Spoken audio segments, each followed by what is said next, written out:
মই ঐতিহ্যমণ্ডিত খতৰা সত্ৰত আজি প্ৰথমবাৰৰ কাৰণে আহিছোঁ। 457 বছৰীয়া এই সত্ৰৰ পৰম্পৰা, এই সত্ৰৰ ৰীতি নীতি যথেষ্ট সুকীয়া। কিন্তু আজি আহিছোঁ মই, আপোনালোকে জানেই যে আজি 28 জানুৱাৰী, পথৰুঘাটৰ শ্বহীদসকলক শ্ৰদ্ধাঞ্জলি জনাবলৈ মই এই সত্ৰলৈ আহিম বুলি বহুতবাৰ ভাবিছিলোঁ যদিও অহা হোৱা নাছিল। কিন্তু আজি আহি মই অত্যন্ত আনন্দিত হৈছোঁ আৰু পৰম সৌভাগ্যৱান বুলি ভাবিছোঁ। মই বহুত কথা জানিলোঁ, তথ্য সম্বলিত কেতবোৰ পুস্তিকাও আমাক দিছে। গতিকে আৰু আমি যথেষ্ট কথা নিশ্চয় জানিব পাৰিম। এতিয়া আপোনালোকে সুধিছে মোক ৰাজনীতিৰ কথা, তো ৰাজনীতিটো নুসুধিলে আজিৰ দিনটোত ভাল। আৰু হয়, দলৰ কাম কাজ আমি কৰিয়ে আছোঁ।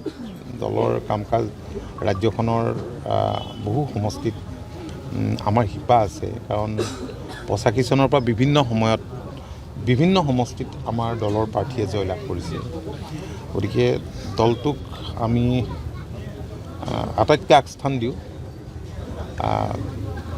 গতিকে দলৰ স্বাৰ্থ হৈছে মূল কথা। আৰু আপোনালোকে জানেই যে আমি ভাৰতীয় জনতা পাৰ্টীৰ নেতৃত্বাধীন মিত্ৰজোঁট চৰকাৰৰ অংশীদাৰ। আমি পুৰণা এলাই NDAত আমি আছোঁ। গতিকে নিৰ্বাচন আহিছে, সন্মুখত নিৰ্বাচন আছে।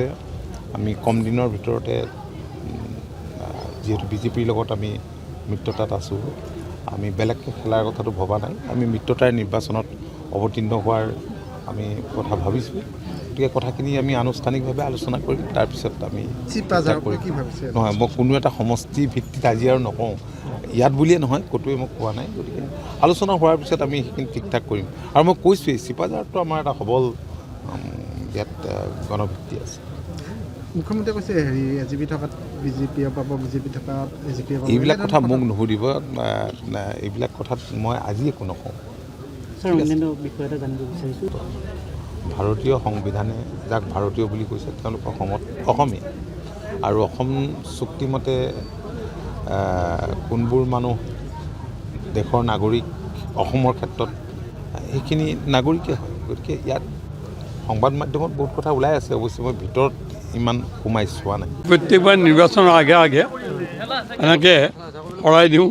এইবাৰ আমাৰ দলৰ আমাৰ কেন্দ্ৰীয় সভাপতিক আমি মাতি আনি, যিহেতু তেখেত আজি শ্বহীদৰ হেৰিত আহিছিলে, কৃষক শ্বহীদৰ উপলক্ষে চৰকাৰী অনুষ্ঠানত আহিছে, সেই সুযোগতে আমি তেখেতৰ নামত, আমাৰ দলটোৰ নামত অসমৰ সকলো লোকৰে সৰ্বতোপ্ৰকাৰ মংগল কামনা কৰি প্ৰভু ৰঘুনাথৰ ওচৰত আমি এভাগ শৰাই আগবঢ়াইছোঁ, সেৱা জনাইছোঁ।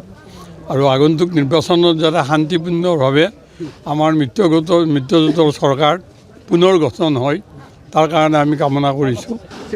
দলৰ যিবিলাক ঠাইত আমাৰ শিপা আছিল, সেই শিপা থকা সমষ্টিসমূহত আমাৰ সভাপতি মহোদয়ে ক'লে, তাৰ প্ৰত্যেকগৰাকী তৃণমূল পৰ্যায়ৰ পৰা আমাৰ কৰ্মকৰ্তাসকল সম্পূৰ্ণভাৱে নিৰ্বাচনৰ কাৰণে সাজু হৈছে। চাওক, য'ত আমাৰ দলৰ প্ৰাৰ্থী থাকিব তাত আমাৰতো দলে সহায় কৰিবই। সেই হিচাপে সেই তেনেবোৰ সমষ্টিত অসম গণ পৰিষদৰ প্ৰাৰ্থী য'ত থাকিব, তাত বিজেপিৰ তৃণমূল পৰ্যায়ৰ কৰ্মীসকলক বা কাৰ্যকৰ্তাসকলকো আমি একেলগে একত্ৰিতভাৱে আমি বিৰোধী পক্ষৰ বিৰুদ্ধে যুঁজ দিবলৈ আহ্বান জনাইছোঁ। আৰু য'ত বিজেপিৰ সদস্য থাকিব, বিজেপিৰ প্ৰাৰ্থী থাকিব, তাতেও অসম গণ পৰিষদৰ আমাৰ তৃণমূল পৰ্যায়ৰ কৰ্মীসকলে বা আমাৰ বিষয়ববীয়াসকলে যাতে অন্তঃকৰণৰ সৈতে মিত্ৰজোঁটৰ প্ৰাৰ্থীগৰাকীক, অৰ্থাৎ বিজেপিৰ প্ৰাৰ্থীগৰাকীক জিকাবলৈ চেষ্টা চলায়, তাৰ কাৰণে আমাৰ কৰ্মীসকলক আমি আহ্বান জনাইছোঁ। যিকোনো খবৰৰ বাবে যোগাযোগ কৰক আমাৰ এই নম্বৰত 9181 307 221।